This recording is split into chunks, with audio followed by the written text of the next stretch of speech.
dismantling systemic oppression, strengthening local economies, fostering equity and inclusion, cultivating communities for social good. We are motivated to leave the world a more just and compassionate place than we found it. A lofty goal? Maybe. An unreachable goal? Absolutely not. This is Impact Out Loud, the podcast that empowers bold impact for good, powered by Prospera Partners. Your hosts, Vicky Pozzebon, Eileen Everett, and Ray Miller, aren't pulling any punches. They are diving deep, unpacking the challenges facing the nonprofit and social sectors, what is and isn't working, and offering systems-level solutions to address the truly transformational leadership that's needed for social enterprises to better their communities. This is the Impact Out Loud podcast. Now here are your hosts.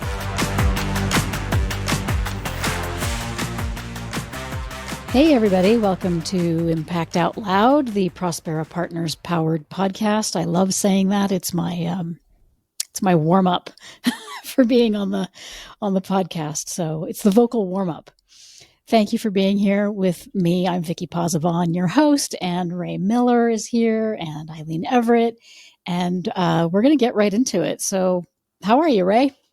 I'm doing great. I was trying to come up with an alliteration to add on there, but I couldn't come up with one on the fly. I love alliterations. If you hadn't noticed, I'm sure you have, because you read all my emails.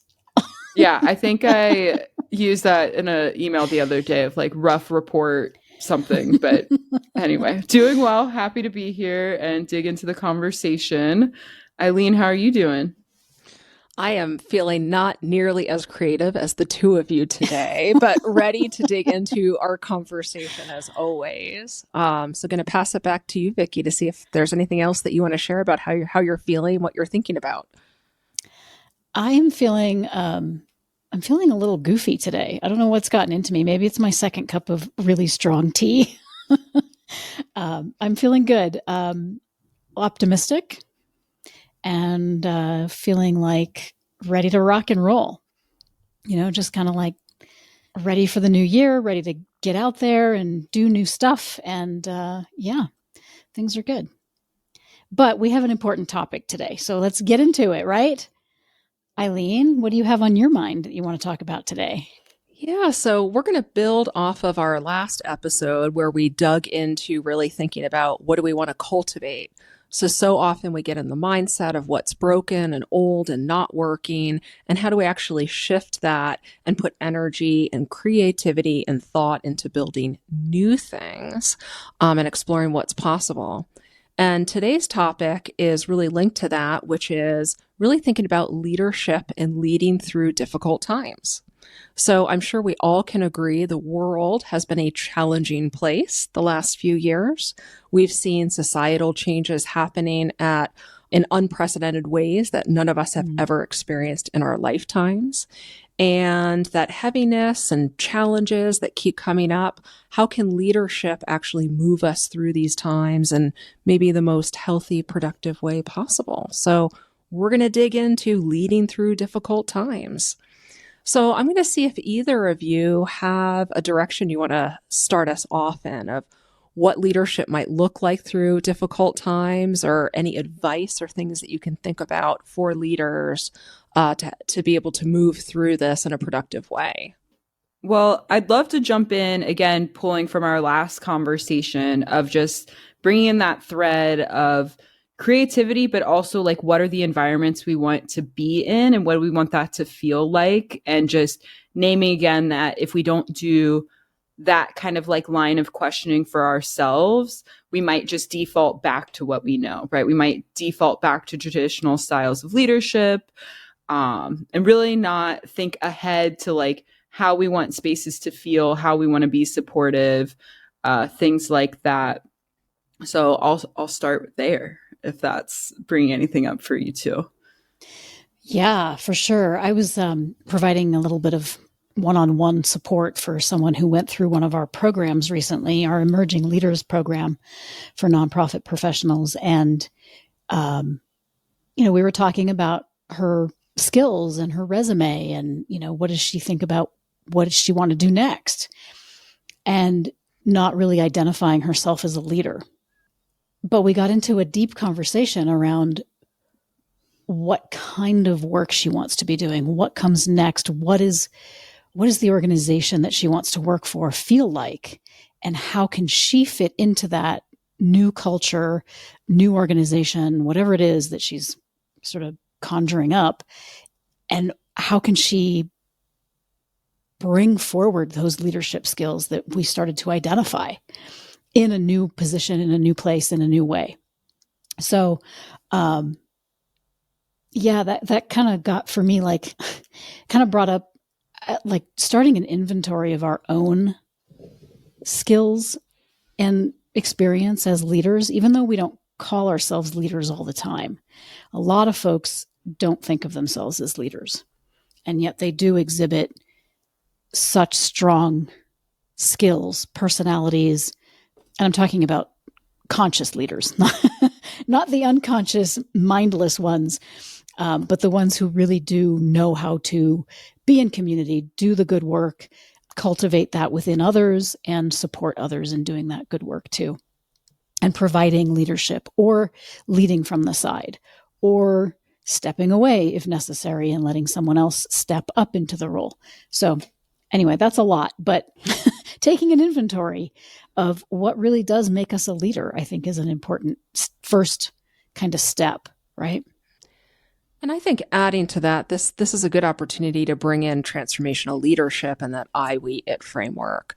So who am I as a leader? What is my role as a leader? Who do I want to be as a leader? And how do I move myself to actually realize being that leader?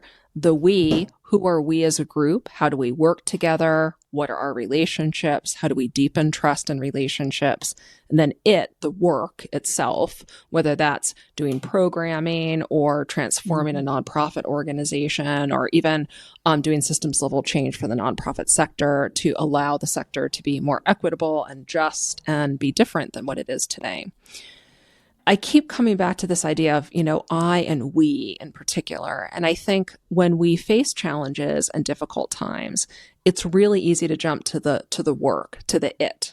Absolutely. Right? It's like troubleshooting. How do I fix this? How do I get back to the way I'm used to operating? And I often feel like what's missing for leaders is hitting the pause button, as I like to say. Like, if we hit the pause button and slow down and just take stock of what's actually happening, that in itself can open our minds up to new ideas. And I think back to even the beginning of the COVID pandemic back in 2020. And I think right when the world was shutting down, there was this behavior shift of people tapping into what they were used to.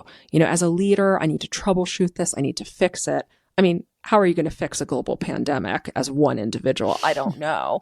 But there was this pattern that we saw of people just jumping into troubleshooting mode, thinking, okay, we're going to be back at the office in like 2 weeks, 3 weeks, 4 weeks. And I think it took people several weeks, and in some cases, several months. I mean, here we are now almost 3 years later, to actually rethink things and think about new expectations and actually taking a step back and realizing that maybe the way that we used to do things needs to be different. Working from home is a great example of that. But I think people get in this pattern. And again, I think the beginning of COVID was a really good example of we saw leaders trying to fix things in those first few weeks rather than actually slowing down and let's actually take a break. And I think there's such a benefit to really taking that step back and realizing, is this a challenge or a difficulty that I can actually manage and have control over? And sometimes we just need to push through those things if they're short term, or maybe this is something that's like an external thing that's going on that we all need to really take a step back and slow down so that we're going to approach it in a more mindful way. I'm jumping out of my chair here because I actually wrote a note before you started talking about the pandemic. I wrote about a note to myself about what we have seen as some of the strongest leaders are those who recognized that nothing was going to go back to, quote, normal. And those are the leaders who said, we have to do things differently. We have to try new things. It's going to look different. It's going to feel different. And it's not going to be easy, but we have to try. And those are the organizations and the leaders that have persevered and I think continued. We have a client who, the pandemic really, really shattered her business. And she persevered and raised a lot of funding and opened a brick and mortar business just recently because she said, I'm going to shrink everything down and shut everything down to restructure, reorganize, and figure out how to reemerge completely. And I think that that's an important piece of acknowledging strong leadership is that they recognize things aren't going back to normal. We cannot go back there.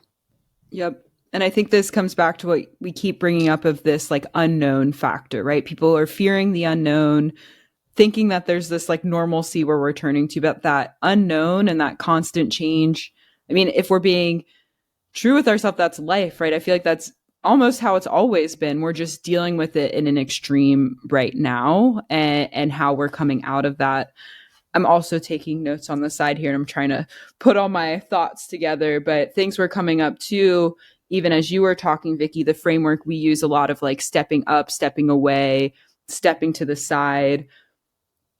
I'll bring in a term that I use sometimes of like an amalgamous blob. Like I feel like things are always shifting, but people really want it to be rigid, right? They're like, okay, I'm a leader, so I'm always a leader.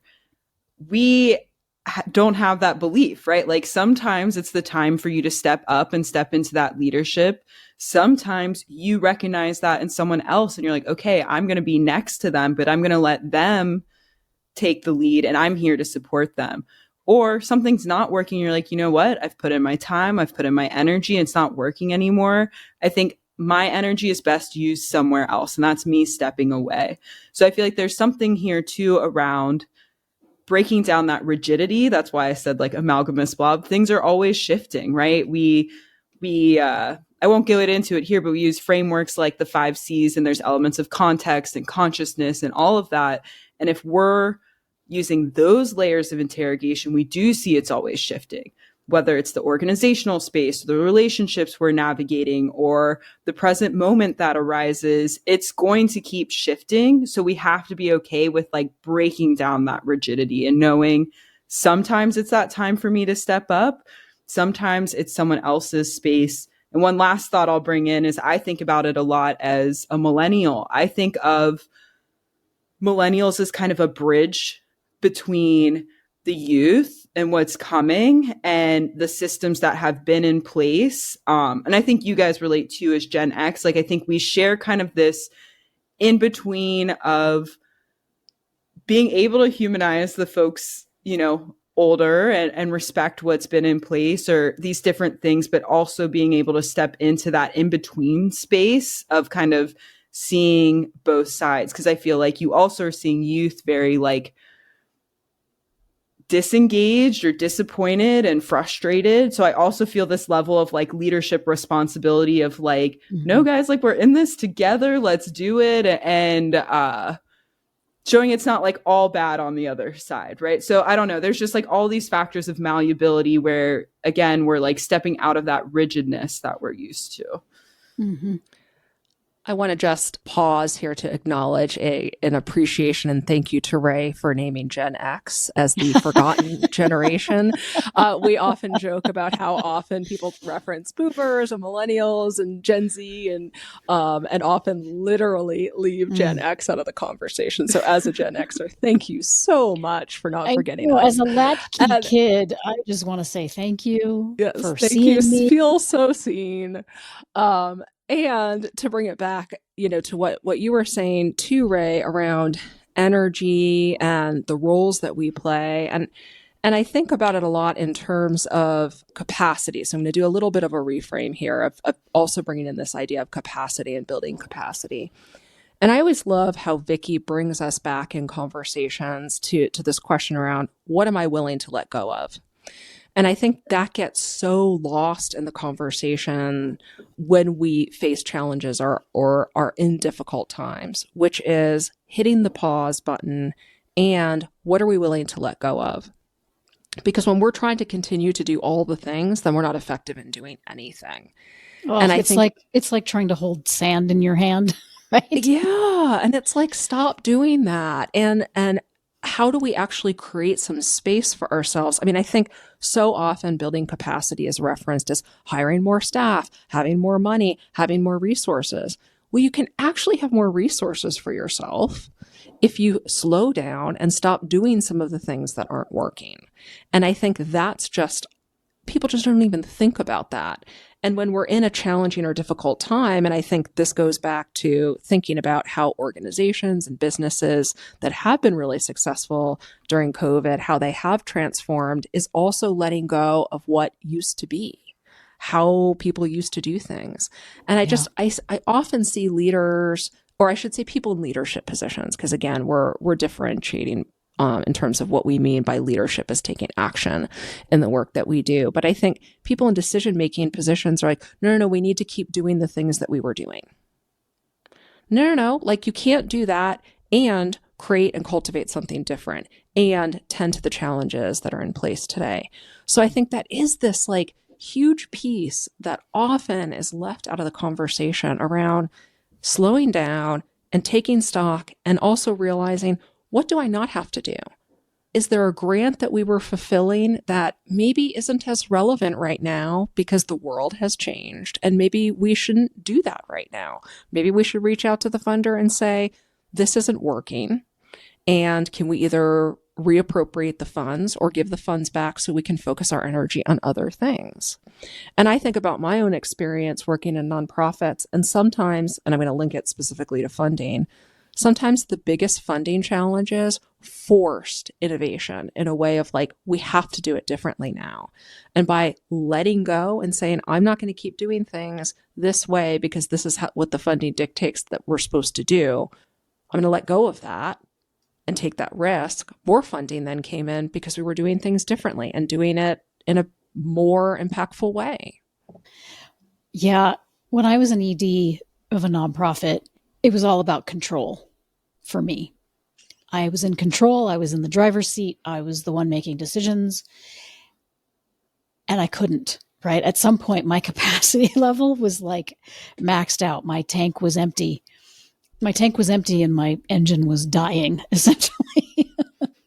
Like there was no oil in the oil compartment to actually make the engine go. And when I finally acknowledged that as an executive director, I feel like the team that I was leading could finally step in and say, oh, let us, or how about we try this, or can we do something differently? But because I was holding it all and not asking for help and not acknowledging where I was lacking in skills or support or whatever, I just wanted to hold it all together. I was in my early 30s. I thought I had the world to prove to, that I was capable of being this leader, et cetera, et cetera. And people looking at me in the community as the one with all the answers because of the work that I was doing at the time. I had none of that. I had no answers. I pretended to, but I finally acknowledged I don't know what I'm doing as an executive director. And for me, that was a huge moment of letting go and saying, you know what I really love doing is the work of serving our constituents. I don't love the work of running an organization. I want to be talking to our business leaders. I want to be talking to our nonprofit leaders. I want to be in that world. I don't want to run an organization. I want to be supportive in a different way. And that's what led me to stepping away as an ED and starting a consulting business so that I could have more direct service and contact with the folks that wanted the support. And I'd say that comes back to the humanizing piece, right? And what we see a lot in leaders that are even struggling, right? They've even been dehumanized, or you are in that position because you're expected to just like execute instead of being that, full human person in the role. And as you were talking to, it kind of made me think of like even co-op models in businesses. And we're also ones that are like, we don't always support like totally flat structures, but sometimes you need that. And if you think about businesses that operate sometimes in a co-op model, then those in it are that much more invested in the success of the business or organization as well, right? They don't get to make decisions on everything all the time, but you set where those decision making opportunities are. And sometimes those are the longest living organizations. Like I know there's even like bakeries here, right, that are run as a co-op, and they're some of the most popular bakeries, and the employees there are getting a cut of the profits, and they're that much more invested in the success of the business long term. So there's these like creative ways to think about leadership as well. Again, we default to the hierarchy. And another example too, right? I remember learning about like vertical versus horizontal organizational structures. And I think in our last conversation too, we were talking about you can't just have only one type of person in the room. How do you get different perspectives in the room? So like with the example of a car, how do you get the designer talking to the engineer, talking to the marketer, instead of it being a top-down process all the time, and then it's like a game of telephone, and then everything gets lost in translation, instead of them working cooperatively together to come up with the best possible outcome that meets all the needs.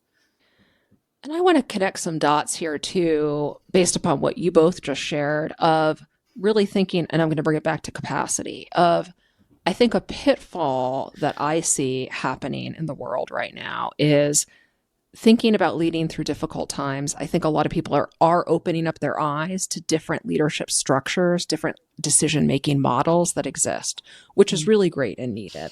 I mean, I love the cooperative model that you just described, Ray. I mean, it's a really beautiful thing for people to feel invested in that way.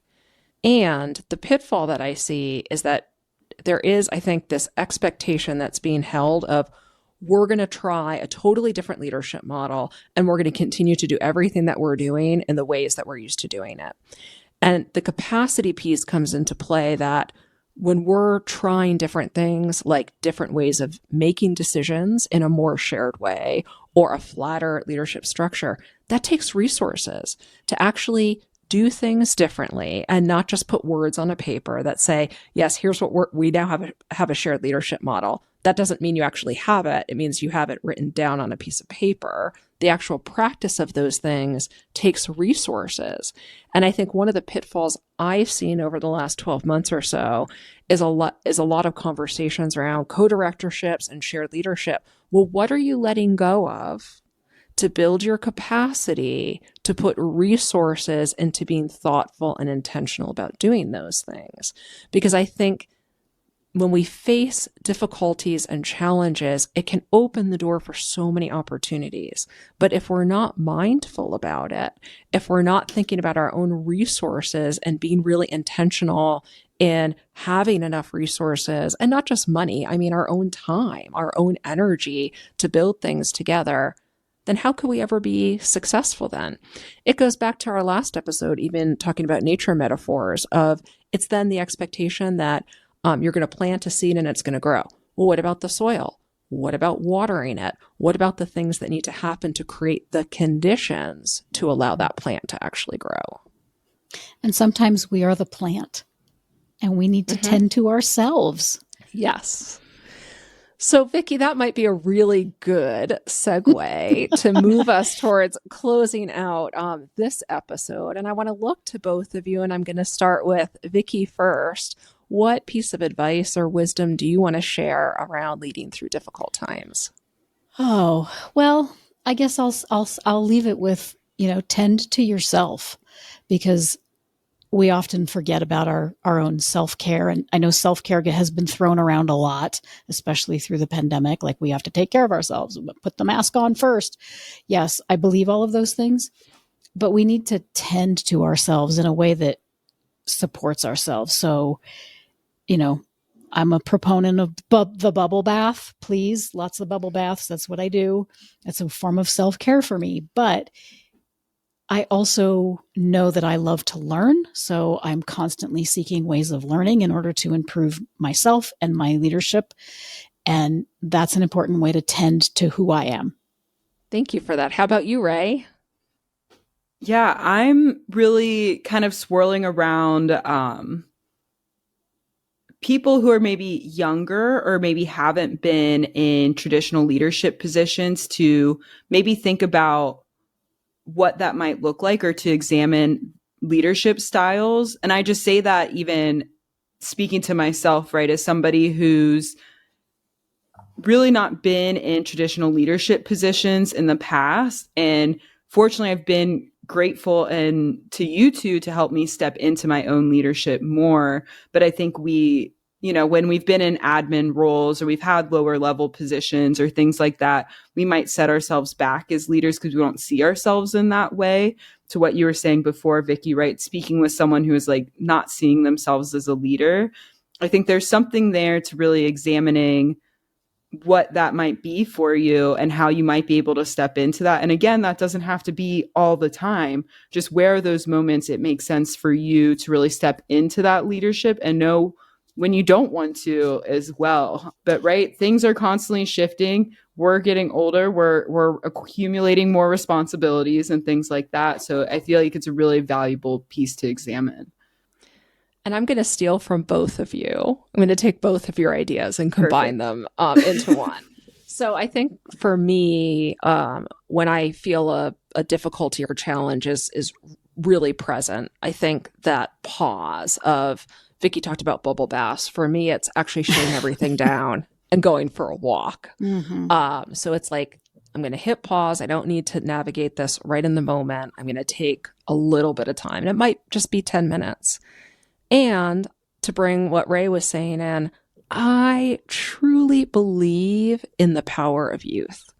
Our youth, they know what's up and they know how to like solve some of the most difficult things in our world right now. And so I think it is that piece around stepping back and listening to young people and going and watching TikTok videos. And if I don't know, it's like, well, what are the young people saying about this? Because there is so much wisdom in that. So I think it's a both piece. I was just going to say I have to reload my TikTok app, which keeps crashing my phone, and I don't know how to use it. So I better reach out to some youth to support me. I'll just share you my favorite clips. But I was going to say too, just before we wrap up, of like, even what we just modeled here, I feel like is an example of leadership doesn't just fall into one person. And again, why I'm grateful to have a team, right? Like, I know that I'm not in a role where I'm on my own. Like, I know I'm not like over here and good luck and all the decisions lie with you. There's something about what we keep talking about too, of that relationship building, community building.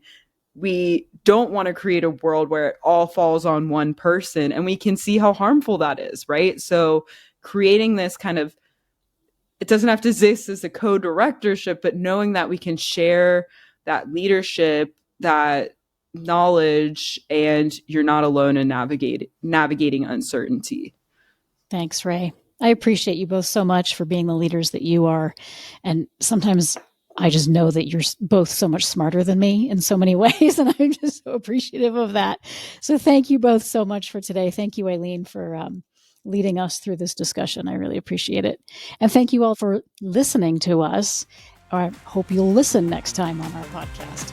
Thanks for listening to Impact Out Loud. Thank you for listening to the Impact Out Loud podcast, the podcast that empowers bold impact for good, powered by Prospera Partners. If you liked what you heard, subscribe to Impact Out Loud wherever you get your podcasts, and follow Prospera Partners on your favorite social media. If you are inspired to make community-based solutions and systems change, Prospera Partners offers workshops and programs that are open to all. For more information, visit prosperapartners.org. Thank you for joining us. Until next time, be well and do good.